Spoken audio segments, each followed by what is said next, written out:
Je veux d'abord vous dire que je suis très heureux d'être parmi vous pour clôturer cet événement, placé sous le haut patronage du Président de la République, et dire le plaisir que j'ai de participer à ce moment trop court pour moi, mais ici, dans la Maison de l'Europe, et d'y retrouver la présidente Catherine Lalumière.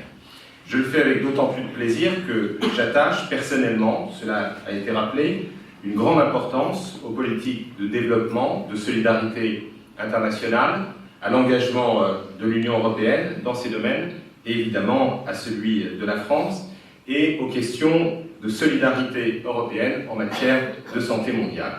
Je veux saluer les chercheurs, les ONG, les diplomates, les acteurs des politiques de santé qui sont ici représentés, qui ont participé à vos travaux et au succès de cette conférence. Cette rencontre illustre bien la richesse, d'abord, de la richesse de la recherche française et européenne dans le domaine de la lutte contre les maladies infectieuses comme le paludisme ou la tuberculose, aussi contre le VIH-Sida. Et le rôle de la recherche est évidemment primordial, même si ce rôle doit évidemment s'accompagner de toutes les autres formes de mobilisation et d'engagement. En 2000, un enfant mourait du paludisme toutes les 30 secondes. Aujourd'hui, ce chiffre a diminué de moitié. Cela reste évidemment intolérable, et c'est l'enjeu même de notre mobilisation, de votre action, de faire reculer ce chiffre, parce que derrière ce chiffre, il y a des vies, mais cela montre aussi que l'on peut progresser, encore faut-il s'en donner les moyens. En 12 ans, les budgets alloués ont été multipliés par plus de 30. Ils sont passés de 64 millions en 1998 à près de 2 milliards de dollars en 2013.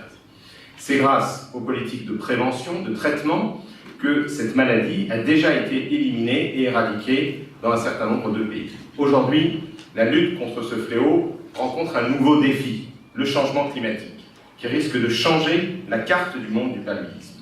Et vous le savez, c'est pourquoi la France se mobilise pour combattre ce changement climatique, et accueillera l'an prochain la COP 2015, qui sera une étape absolument majeure pour que les engagements internationaux soient pris et qu'ils puissent être tenus. Mais la France agit et elle est mobilisée sur tous les plans dans la lutte contre le paludisme, par le biais de ses contributions multilatérales et de son action bilatérale, par l'initiative 5%, gérée par France Expertise Internationale, par l'Agence française de développement et ses engagements, par son réseau de chercheurs. De nombreux organismes ont ici été représentés. Quant à la tuberculose, malgré les progrès réalisés au cours des dernières années, elle reste responsable d'environ 1 300 000 décès tous les ans, en particulier parmi les populations les plus pauvres et n'ayant pas accès au système de santé. Là, le défi qui se présente à nous est aussi qu'elle résiste à certains médicaments. Là encore, la France a contribué à la détection, à la prise en charge de plus de 11 millions de patients. Nous sommes déterminés à ce qu'elle joue un rôle essentiel dans la lutte contre cette maladie, notamment en matière de mobilisation de financement, de renouvellement des approches thérapeutiques et de modernisation des traitements. Nous en avons la conviction profonde.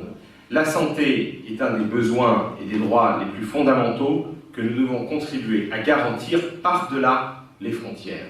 Et il nous faut donc abattre les murs invisibles qui empêchent l'accès au traitement, l'accès aux soins, ces murs d'inégalité insupportables qui séparent les pays nord, sud, pays riches, pays pauvres. Cela doit être une priorité majeure de l'Union européenne et des politiques de développement et de solidarité internationale. C'est une priorité pour le gouvernement français et pour ses propres politiques de développement.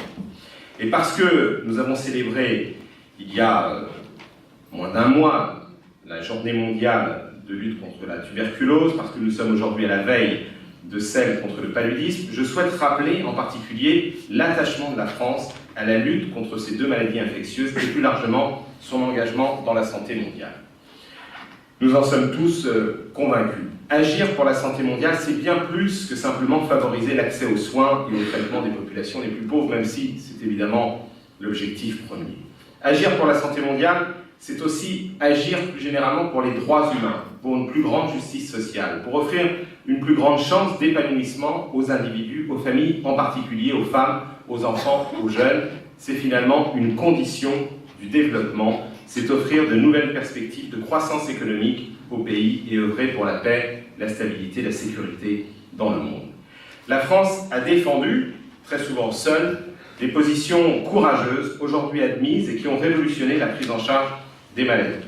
Je pense à la promotion de l'accès au traitement pour les plus pauvres, alors que personne n'imaginait cela possible, l'accès et la diffusion des médicaments génériques, la participation de la société civile, des personnes atteintes au processus de décision de santé, à la défense des droits de l'homme et des personnes les plus vulnérables, avec le soutien apporté aux populations marginalisées et discriminées par la maladie.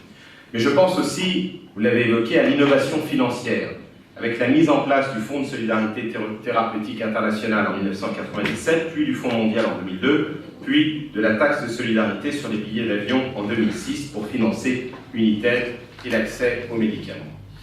Nous vivons aujourd'hui un moment historique de la lutte contre le sida, la tuberculose et le paludisme. Grâce aux dernières avancées scientifiques, ces maladies pourraient, à l'horizon d'une génération, ne plus constituer de telles problématiques de santé publique dans les pays en développement. Il n'y a aucune fatalité à ce qu'elles ne puissent pas être éradiquées. C'est donc un moment unique, mais aussi fragile, qui appelle des engagements forts. C'est pourquoi je tiens à réaffirmer l'engagement plein et entier de la France dans le combat contre les épidémies et le maintien de son leadership en santé mondiale. La France est de longue date investie et engagée sur les questions de santé, réaffirmant à chaque rendez-vous international sa volonté d'honorer ses engagements, même dans un contexte budgétaire qui, comme vous le savez, est extrêmement contraint. Depuis 2002, la France a versé plus de 2,8 milliards d'euros au Fonds mondial. Elle en est le premier donateur européen et le second dans le monde après les États-Unis. Elle maintiendra sa contribution à 360 millions d'euros par an pour la période 2014-2016. C'est une décision forte du président de la République. Elle est également le premier financeur d'United, avec une contribution de plus de 100 millions d'euros chaque année, et figure parmi les premiers financeurs de l'Alliance mondiale pour la vaccination. La renommée de la recherche française sur le sida, la tuberculose, le paludisme au plan international est incontestable. Son développement doit être soutenu et encouragé. Comme l'a rappelé à plusieurs reprises le président de la République, il est nécessaire de recourir à ces financements innovants que j'évoquais à l'instant pour le développement et en particulier dans la lutte contre les pandémies et contre le changement climatique. Je souhaite, et je plaide cela auprès de mes partenaires depuis ma prise de fonction, que les autres pays européens rallient cette position. Et vous savez que nous avons notamment engagé une coopération renforcée avec 10 autres États membres à 11 pays de l'Union européenne pour mettre en œuvre la taxe sur les transactions financières. Le 15 avril dernier, le Parlement européen a approuvé la participation de l'Union européenne au second programme de European and Developing Country Clinical Trials Partnership. Le 6 mai, le Conseil votera sur la base de cette proposition, ce qui représente un budget de 683 millions d'euros. Au total, l'investissement devrait donc s'approcher de 1,4 milliard d'euros. Et je l'ai dit, au-delà, nous souhaitons qu'une partie des recettes de la future taxe sur les transactions financières puisse venir également abonder les fonds en matière de développement, de lutte contre le changement climatique et de soutien à l'accès à la santé. De nombreux États membres partagent nos priorités en matière de financement du développement et de la croissance. C'est pourquoi il est maintenant temps et urgent même d'avancer sur ce dossier. Nous sommes aujourd'hui à une étape charnière en matière de développement. Après 2015, une nouvelle ère s'ouvrira avec l'adoption de nouveaux objectifs pour le développement. Nous aurons à promouvoir une couverture sanitaire universelle et à poursuivre ce qui a été entrepris depuis 2000, notamment mener à bien notre combat contre les épidémies, pour la santé des femmes et des enfants et pour les droits humains. Je souhaite que l'Europe pèse dans ce débat mondial à la hauteur de ses engagements de premier bailleur mondial de l'aide publique au développement, de premier donateur au Fonds mondial, dont elle assure environ 50% des ressources. L'Europe doit donc se faire entendre. Mesdames et messieurs, nous devons aussi montrer que par cette action, l'Europe n'est pas simplement un espace économique, même si elle a évidemment vocation, et c'est un grand débat qui nous occupe chaque jour, à répondre aux besoins de croissance, d'emploi et de bien-être de ses citoyens. Mais cela n'est qu'une partie de son projet, car l'Europe est d'abord un projet politique. Elle est une communauté de valeurs. C'est un projet de solidarité. Solidarité entre Européens, il faut la remettre à l'ordre du jour face à la crise, mais solidarité aussi avec d'autres peuples, que nous pouvons faire bénéficier des avancées de notre recherche, de nos progrès en matière de droit, en matière de santé, en matière de cohésion sociale. Cela doit donc se traduire par des politiques, par des choix, par des budgets, par des engagements. C'est aussi cela qui fait vivre l'idéal européen qui nous rassemble.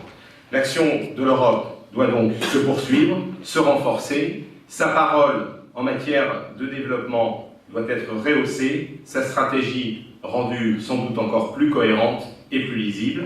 Je voulais vous dire que vous pouvez compter sur ma mobilisation ainsi que sur celle du Président de la République, du ministre des Affaires étrangères et du Développement international, Laurent Fabius, pour que la France y contribue avec détermination. Je vous remercie.